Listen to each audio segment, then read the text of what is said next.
Have you ever been in the middle of an argument, feeling a righteous fire in your chest, ready to defend yourself, and then suddenly your vision blurs?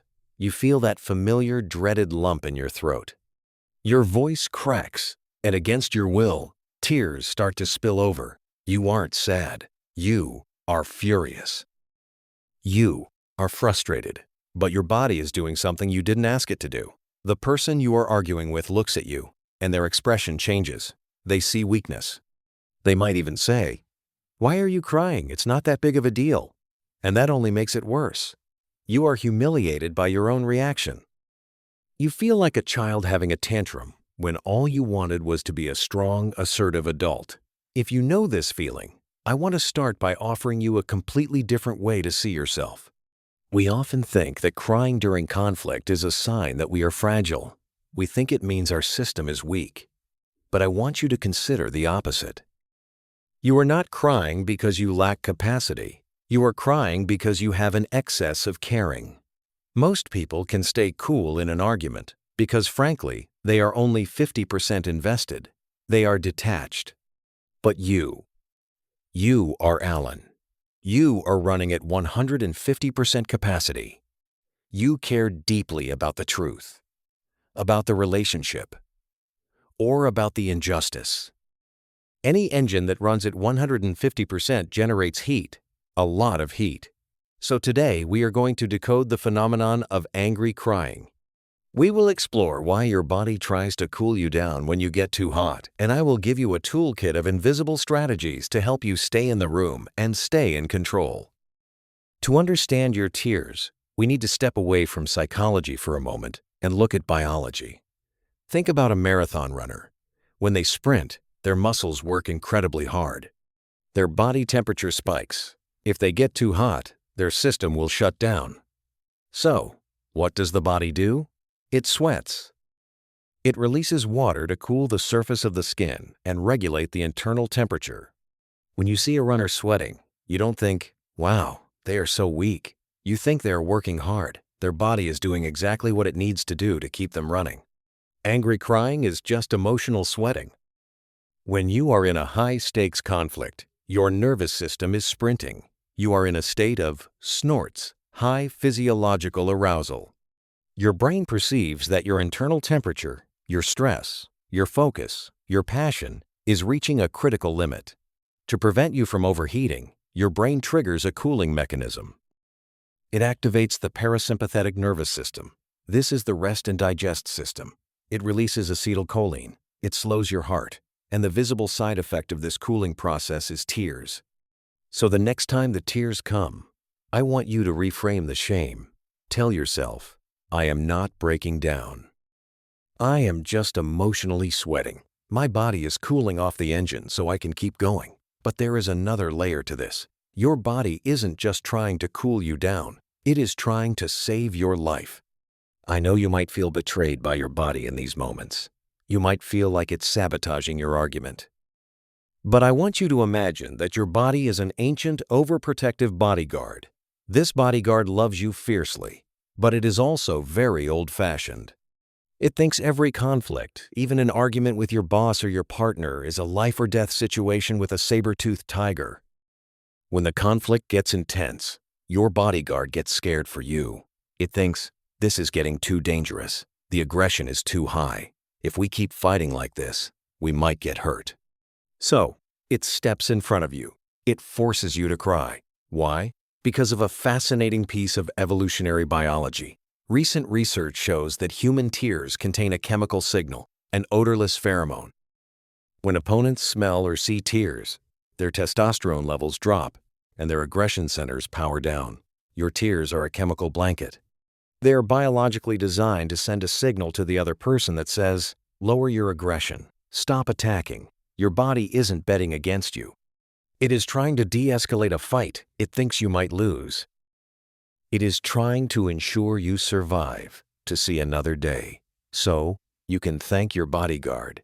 You can say, "Thank you for trying to protect me, but I am safe. I don't need this shield right now."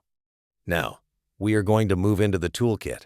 I'm going to give you specific techniques to manage this, but before I do, I need to say something important. When you are in the middle of an angry cry, your prefrontal cortex, the thinking part of your brain, is often offline. You are running on pure adrenaline. It is very likely that you will forget everything I am about to say, and that is okay. You do not need to memorize all of these. I want you to listen and just pick one tool, just one that feels easy for you. Master that one tool. Don't try to be a ninja. Just try to be a person who has one good trick up their sleeve. We have organized these tools into 3 levels depending on where you are in the storm. Let's start with level 1. These are invisible tools. You can use these when you are alone in your room fuming about an email, or when you are in a conversation and feel the heat rising but the other person hasn't noticed yet. Your first option is the lookup hack. This is a purely physiological trick.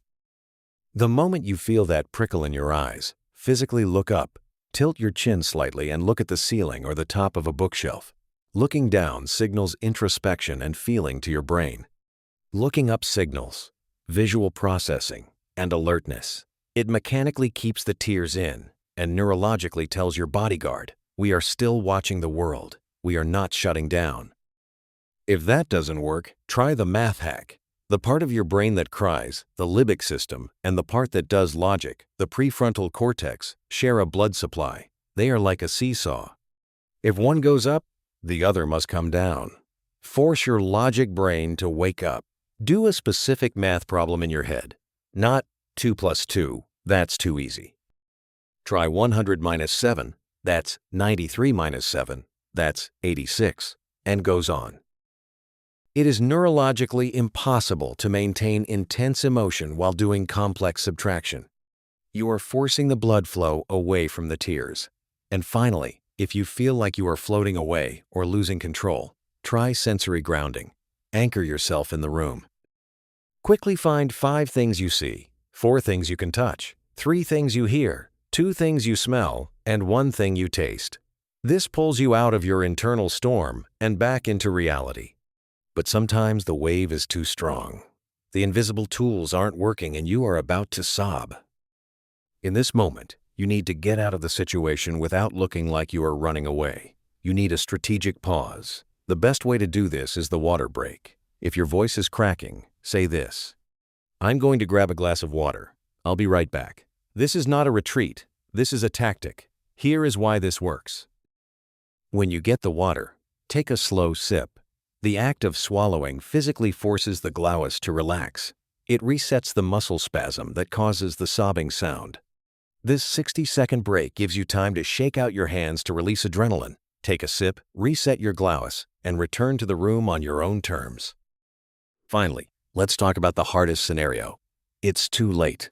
The tears are falling. The other person is looking at you. You feel the shame creeping in. If this happens, I need you to follow one absolute rule. Do not apologize. Do not say, I'm sorry. I'm such a mess. That signals weakness. That signals that you have done something wrong. You haven't. Instead, I want you to label and pivot. You need to tell them exactly what is happening so they don't misinterpret it. Say this. I want you to know that these are tears of frustration, not sadness. Or if you can, be even bolder. I care deeply about this issue, so I'm having a physiological reaction. Please ignore it. I am listening, and I want to finish this conversation. By saying this, you do something incredibly powerful. You assert your agency. You are telling them, my biology is reacting, but I am still in charge. There is immense dignity in that. To cry, and yet to keep speaking your truth. That is not weakness. That is the definition of courage. I want you to know that this journey takes time. There will still be arguments where the tears come before you can catch them, and that is okay. Be gentle with your overprotective bodyguard. It is trying its best. Do not add the second arrow of shame to the first arrow of anger. Your capacity to feel this deeply, to be so invested, so passionate that your body literally overflows, is also the source of your empathy, your creativity, and your power. You are not weak. You are just a high-performance engine that sometimes runs a little hot. So the next time the tears come, take a breath, look up, and remember, Even your tears are proof that you are fully unapologetically alive. If you want to understand more about why you are wired this way, why you feel everything so deeply, click this video right here to decode the supersensor mind and subscribe to Mind Decoded. Let's decode your humanity together.